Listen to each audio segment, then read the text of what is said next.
We're passionate about Beit El. We're passionate about every piece of land in Israel. It's historical Israel, it's current Israel, it's future Israel. And so we're passionate about anything that has anything to do with Israel.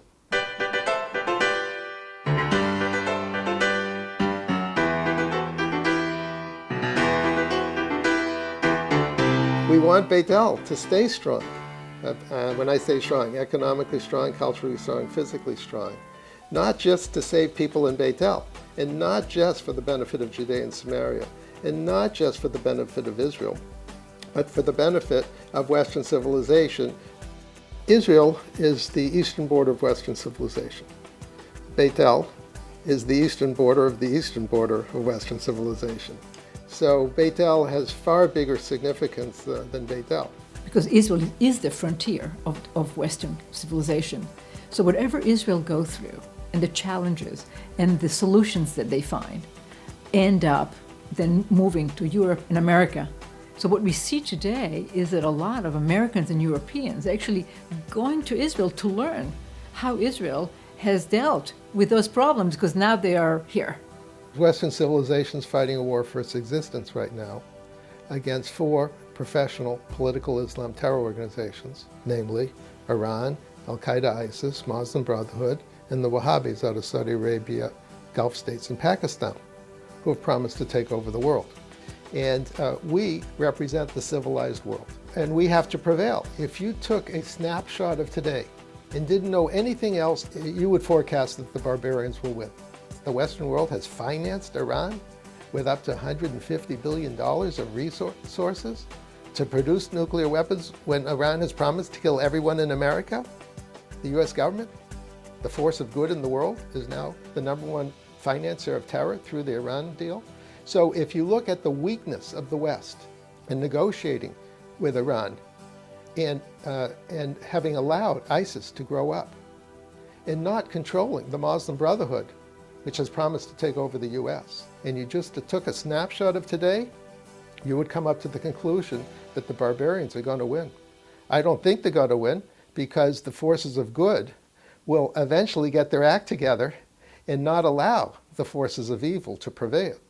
But I'm just saying it's scary, and it shouldn't be scary.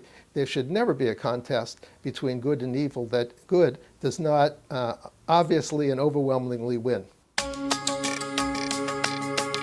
Here is the new generation of Chalutzim. We see that vibrancy of a new community with that sense of rebirth, and it's terrific. It's a wonderful thing to see. It's a miracle. If you want a quick measure of the cultural strength of a society, just count the babies.